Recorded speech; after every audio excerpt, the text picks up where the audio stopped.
Hello, ఈరోజు మనం Robert Kiyosaki rich dad poor dad book రాసిన ఆథర్ ఫేక్ అని మరొక బుక్ రాశారు. వెరీ వెరీ కాంట్రవర్షియల్ బుక్ అండి.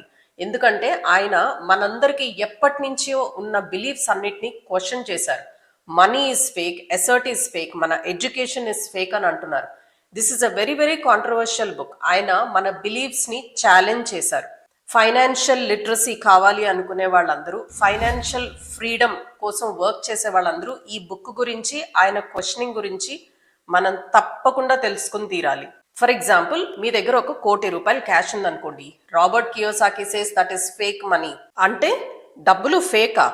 ఆయన ఇల్లీగల్ అనట్లేదు, ఫేక్ అని అంటున్నారు. సో ఈ బుక్ లో ఆయన చెప్పిన points, your money is fake, మీ డిగ్రీ ఫేక్, మీ జాబ్ అనేది ఫేక్, మీ సేవింగ్స్ ఫేక్, మీరు ఏ ఫైనాన్షియల్ అడ్వైస్ తీసుకుంటున్నారో దట్ ఈస్ ఫేక్. ఈ వీడియోని లాస్ట్ వరకు మిస్ అవ్వకుండా చూడండి. ఆయన చెప్తుంది మన ఓల్డ్ బిలీఫ్స్ అన్ని ఈ కొత్త వరల్డ్ లో పనికిరావు అని. సో కొత్త వరల్డ్ లో ఉన్నప్పుడు, న్యూ వరల్డ్ లో ఉన్నప్పుడు మన ఓల్డ్ బిలీఫ్స్ ని మనం ఎలా కరెక్ట్ చేసుకోవాలి, ఎలా ఇంప్రూవ్ చేసుకోవాలి అన్నదే ఈ బుక్ లో ఉన్న కొన్ని పాయింట్స్. మనం వాటి మీద క్లియర్ గా డిస్కస్ చేసుకుందాం. ఓకే, అసలు ఈ ఫేక్ అంటే ఏంటి? సే ఫర్ ఎగ్జాంపుల్, మన సిస్టంలో మనం ఎప్పుడు అనుకునేది ఏంటి? బాగా చదువుకోవాలి, మంచి జాబ్ తెచ్చుకోవాలి, మంచి సేవింగ్స్ చేసుకోవాలి, పీస్ఫుల్గా మనం రిటైర్ అవ్వాలి. ఇవే కదా మనం ఎప్పుడు నేర్చుకుంది. బట్ ఆయన చెప్పేది ఏంటంటే ఇవన్నీ నిజాలు కాదు. ఎందుకంటే మనం బాగా చదువుకుంటాము, హార్డ్ వర్క్ చేస్తాము, మన దగ్గర డిగ్రీ ఉంది, కానీ ఎంతమందికి మంచి జాబ్స్ వస్తున్నాయి? జాబ్ వచ్చింది, మీకు శాలరీ ఉంది, కానీ ఇన్ఫ్లేషన్ ని బీట్ చేయగలుగుతున్నామా? అలానే మనం చేసే సేవింగ్స్ కొన్ని సంవత్సరాలు అయినప్పటికీ దాని వాల్యూ పోతుంది. సే ఫర్ ఎగ్జాంపుల్, ₹10,00,000 ఒక 10 సంవత్సరాల క్రిందట దానికి ఉన్న వాల్యూ ఈ రోజు దానికి వాల్యూ ఉందా? లేదు కదా. దీన్నే రాబర్ట్ కియోసాకి ఫేక్ సెక్యూరిటీ అని అంటున్నారు. ఇదంతా ఫేక్ సెక్యూరిటీ ఎలా అవుతుంది? మనకి ఫైనాన్షియల్ ఎడ్యుకేషన్ లేకపోతే మన సంపాదన అంతా ఎయిదర్ గవర్నమెంట్ కి ట్యాక్సుల రూపంలో అన్నా వెళ్ళిపోతుంది, లేదా ఇన్ఫ్లేషన్ రూపంలో అన్నా పోతుంది. ఈ ఎంటైర్ బుక్ ని 3 పార్ట్స్ గా డివైడ్ చేశారండి. ఫేక్ మనీ, నకిలీ డబ్బులు; ఫేక్ టీచర్స్ అంటే నకిలీ గురువులు; ఫేక్ అసెట్స్ అంటే నకిలీ ఆస్తులు. సో ఏది నిజమైన మనీ, ఎవరు నిజమైన గురువులు, ఏది నిజమైన ఆస్తులు, ఇది పాయింట్ బై పాయింట్ మనం చూద్దాం. First fake money. ఒకప్పుడు మనం ఏదైనా కొనుక్కోవాలంటే గోల్డ్ ని, సిల్వర్ ని, ఇలాంటి వస్తువుల్ని వాడేవారు. ఆ తర్వాత రోజుల్లో డాలర్ ని ఇంట్రడ్యూస్ చేసి దాన్నే ప్రామాణికంగా వాడుతున్నారు.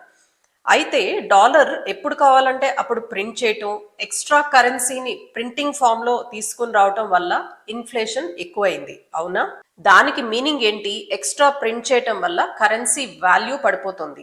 రాబర్ట్ కియోసాకి ఈ మనీని 3 టైప్స్ ఆఫ్ మనీ కింద చెప్పారండి. First one is God's money, దేవుడి డబ్బు అంటే gold and silver. Second one is government money అంటే ప్రింటెడ్ మనీ, కరెన్సీస్. అది డాలర్ అవ్వచ్చు, రూపీ అవ్వచ్చు, యూరో అవ్వచ్చు, anything which is printed money. Third one is people's money అంటే మీరు నేను క్రియేట్ చేసుకున్నాయి, like blockchain, bitcoin, digital money. ఇవన్నీ పీపుల్ మనీ కింద వస్తాయి. సో మనందరం దేనికోసం కష్టపడుతున్నాము? గవర్నమెంట్ మనీ కోసం కష్టపడుతున్నాం, అంటే కరెన్సీ కోసం. సే ఫర్ ఎగ్జాంపుల్, రెసెషన్ కారణంగా గవర్నమెంట్ ఎక్కువ మనీని ప్రింట్ చేసింది అనుకోండి, దానివల్ల మనం కష్టపడి సంపాదించుకున్న డబ్బుకి విలువ తగ్గిపోతుంది కదా. అలానే కదా, ఒకప్పుడు ₹10,00,000 విలువ ఈ రోజు 10 లక్షలకి సమానంగా ఉందా? లేదు కదా. జర్మనీలో 1923లో ఇలానే గవర్నమెంట్ ఎక్కువగా డబ్బుని ప్రింట్ చేయటం వల్ల ఆ డబ్బుకున్న వాల్యూ ఎంతలా పడిపోయిందంటే, రోడ్డు మీద చిన్నపిల్లలు ఆడుకుంటూ ఆ డబ్బు కట్టలతో ఆడుకునే వాళ్ళంట. అట్లానే ఇంట్లో వంట చేయటానికి పొయ్యిలోకి ఆ డబ్బు కట్టల్ని పెట్టి వంట చేసుకునే వాళ్ళంట. గవర్నమెంట్ ఎక్సెసివ్ గా ప్రింట్ చేయటం వల్ల మన డబ్బుకుండే వాల్యూ అలా పడిపోతుంది. అలానే మనం ఫిక్స్డ్ డిపాజిట్ లో అమౌంట్ పెట్టుకుని అది చాలా సేఫ్ అని అనుకుంటాం, కానీ అది మన ఇన్ఫ్లేషన్ కూడా బీట్ చేయట్లేదు. అంటే ఏంటి?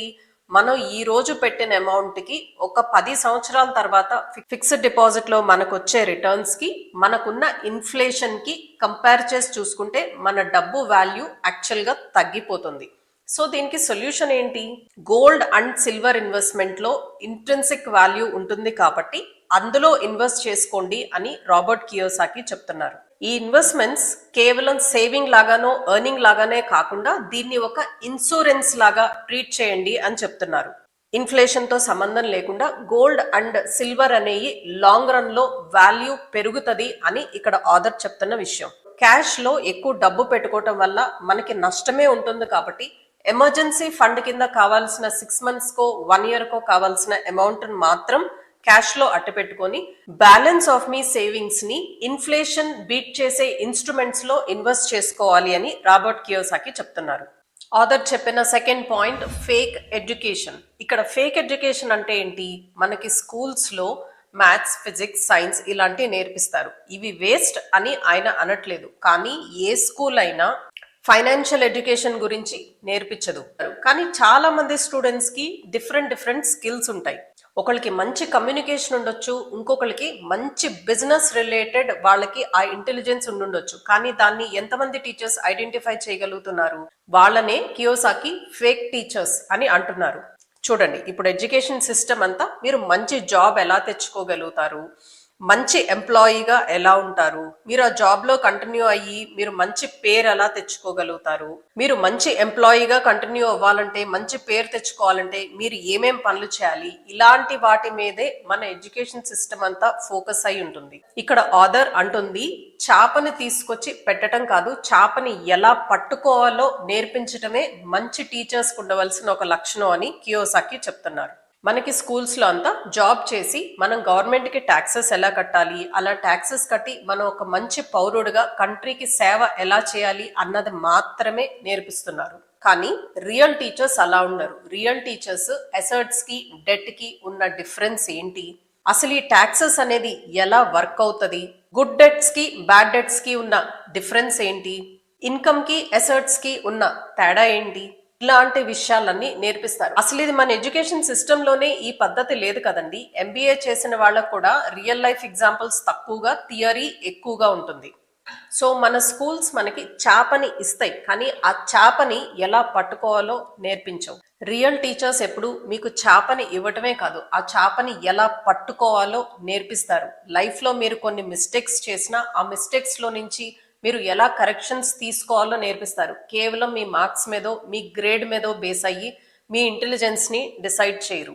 అలానే మీరు చదవవలసిన మంచి బుక్స్ ఏంటి అనేది రియల్ టీచర్స్ మీకు చెప్తారు. కేవలం బుక్స్ లో ఉండే థియరీ కాకుండా వాళ్ళ లైఫ్ ఎక్స్పీరియన్సెస్ లో నుంచి మంచి చెడ్డని మీకు నేర్పిస్తారు. అలానే రియల్ టీచర్స్ ఎప్పుడు మీ స్కిల్ ని గుర్తిస్తారు. అప్పు తీసుకోవటం తప్పు అని చెప్పరు, కానీ తీసుకున్న అప్పుని మీ అడ్వాంటేజ్ గా ఎలా మార్చుకోవాలి అన్నది మీకు రియల్ టీచర్స్ దగ్గర నుంచి అర్థమవుతుంది. అలానే మీరు చూడండి, most of the rich people taxes చాలా తక్కువగా పే చేస్తారు. ఆ స్కిల్ ని మీరు నేర్చుకోవాలి కదా, అది మీరు రియల్ టీచర్స్ దగ్గర మాత్రమే తెలుసుకోగలుగుతారు. స్కూల్స్ లో ఎలాగో మనకి ఇవన్నీ నేర్పించరు కాబట్టి ఫైనాన్షియల్ ఎడ్యుకేషన్ కి ఈ మధ్య ఇంత ఇంపార్టెన్స్ వస్తుందండి. మనకి ఆన్లైన్ లో, యూట్యూబ్ లో, ఇప్పుడు మనది కూడా ఫైనాన్షియల్ ఛానలే కదా. మీకు నమ్మకం ఉన్న, మీకు ట్రస్ట్ వర్ది అయిన కంటెంట్ ని మీరు ఫాలో అయితే మనం స్కూల్లో నేర్చుకుంది కనీసం ఇప్పుడైనా నేర్చుకుంటాం. ఇక్కడ ఆథర్ చెప్తుంది, ఎడ్యుకేషన్ సిస్టమ్ బ్యాడ్ అని కాదు, ఫైనాన్షియల్ ఎడ్యుకేషన్ మిస్ అవుతుంది అని. అలానే మన ఎడ్యుకేషన్ సిస్టమ్ కేవలం ఎంప్లాయీస్ ని క్రియేట్ చేస్తుంది, ఓనర్స్ ని కాదు. అందుకే చూడండి, చాలా మంది హైలీ ఎడ్యుకేటెడ్ పీపుల్ కూడా ఫైనాన్షియల్ గా స్ట్రగుల్ అవుతూ ఉంటారు. స్ట్రీట్ స్మార్ట్ గా ఉండేవాళ్ళు చాలా మంది డిగ్రీ లేకపోయినా కూడా మంచి బిజినెస్ ఎంటర్ప్రెన్యూర్స్ అయి ఉంటారు. Third one, fake assets. ఇక్కడ ఫేక్ అసెట్స్ అంటే ఏంటి? సే ఫర్ ఎగ్జాంపుల్, మనం ఒక ఇల్లు కొనుక్కున్నాం, మనం ప్రాపర్టీ కొనుక్కున్నామని అనుకుంటాం. అలానే మనం ఒక వెహికల్ కొనుక్కున్నాం, అది కూడా ఒక మూవబుల్ అసెట్ కిందే మనం ట్రీట్ చేస్తాం. ఇక్కడ ఆథర్ చెప్తుంది, ఈ రెండు అసలు అసెటే కాదు, ఇది లైబిలిటీ అని. ఎందుకంటే ఒకసారి మనం ఇల్లు కొనుక్కున్నాం అంటే దానికి ఈఎంఐ కట్టాలి, కార్ కొనుక్కున్నాం అంటే దానికి ఈఎంఐ కట్టాలి, ఫ్యూయల్ ఎక్స్పెన్సెస్ ఉంటాయి, మెయింటెనెన్స్ ఉంటుంది. సో ఇవన్నీ అసెట్స్ కాదు, లైబిలిటీస్ అని ఇక్కడ ఆథర్ చెప్తున్న విషయం. మనం అసెట్స్ అనుకుని లైబిలిటీస్ ని కొనుక్కుంటున్నాము అన్నది ఆయన వాదన. ఏ ప్రాపర్టీ అయినా సరే, ఏ ఇన్వెస్ట్మెంట్ అయినా, ఆ ప్రాపర్టీ నుంచి, ఆ ఇన్వెస్ట్మెంట్ నుంచి మన పాకెట్ లోకి డబ్బులు వచ్చినప్పుడు మాత్రమే అది మనకి అసెట్ అవుతుంది. మన పాకెట్ లో నుంచి డబ్బులు బయటకు వెళ్తున్నప్పుడు అది లైబిలిటీ అవుతుంది అని ఆథర్ చెప్తున్న విషయం. సే ఫర్ ఎగ్జాంపుల్, ఇప్పుడు మీరు ఒక అపార్ట్మెంటో ఇల్లో తీసుకున్నారు, దాన్ని మీరు రెంట్కి ఇచ్చారనుకోండి, మీకు రెంటల్ ఇన్కమ్ జనరేట్ అవుతుంది కదా, సో అది మీ అసెట్. అలానే మీరు కారు కొనుక్కున్నారు, ఆ కారు ట్రావెల్స్ వాళ్ళకి ఇచ్చి అది మీరు రెంటల్స్ కి తిప్పుతున్నారు అనుకోండి, అది మీ అసెట్. అదే ఆ కారు మీ సొంతానికి మీరు వాడుకుంటున్నారు అనుకోండి, అది మీ లైబిలిటీ అవుతుంది. అలానే ట్రావెల్ ఏజెన్సీ ఉంటుంది. ఆ ట్రావెల్ ఏజెన్సీ దగ్గర చాలా వెహికల్స్ ఉంటాయి, అదంతా వాటి ఎసర్ట్సే. ఫ్యాక్టరీస్ చూడండి, వాళ్ళ దగ్గర చాలా మెషినరీ ఉంటుంది, క్రేన్స్ ఉంటాయి, ల్యాండ్ ఉంటుంది. ఇవన్నీ కూడా ఎసర్ట్స్ కిందే వస్తాయి, ఎందుకంటే అవి ఇన్కమ్ జనరేట్ చేస్తున్నాయి కాబట్టి. సో మీరు ఏ ప్రాపర్టీ కొన్నా, మీరు అది ఏ పర్పస్ కోసం కొన్నారో ఒకసారి గమనించుకుని మీ ఇన్వెస్ట్మెంట్స్ చేసుకోవాలి అని ఇక్కడ ఆథర్ చెప్తున్న విషయం. సో ఇక్కడ ఆథర్ మిమ్మల్ని ఇల్లు కొనుక్కోవద్దు, కార్లు కొనుక్కోవద్దు, ఎంజాయ్ చేయొద్దు అని చెప్పట్లేదు. కానీ ఆయన చెప్తుంది ఫస్ట్ ఇన్కమ్ జనరేటింగ్ ఎసర్ట్స్ ని క్రియేట్ చేసుకొని ఆ తర్వాత మాత్రమే వీటికి వెళ్ళమని చెప్తున్నారు. మనం ఏదైనా కొనే ముందు అది ఇన్వెస్ట్మెంట్ డెసిషనా లేకపోతే ఎమోషనల్ డెసిషనా అనే క్లారిటీ మనకు ఉండాలి. కంఫర్ట్స్ ని ఎంజాయ్ చేయొద్దు అని కాదు, కానీ అది మీకు వెల్త్ జనరేట్ చేయదు అన్న విషయం మనం తెలుసుకోవాలి. సో ఇక్కడ ఆథర్ చెప్తుంది మీరు జాబ్ మానేయండి, బ్లైండ్ రిస్క్ తీసుకోండి అని కాదు. కంటిన్యూస్ గా నేర్చుకోండి, టాక్సెస్ కి డెట్స్ కి మీనింగ్ ఏంటో తెలుసుకోండి. గ్రోత్ స్లోగా ఉన్నా కంటిన్యూస్ గా ఉండాలి, స్టెబిలిటీ ఈజ్ వెరీ ఇంపార్టెంట్ అని చెప్తున్నారు. మనకి ఎన్నో సంవత్సరాలుగా ఉన్న బిలీఫ్స్ ని క్వశ్చన్ చేసే ఈ బుక్ సమ్మరీ మీకు నచ్చింది అని అనుకుంటున్నాను. మీకు నచ్చితే please like, share and subscribe for more information like this. Thank you so much for watching till here. Bye bye.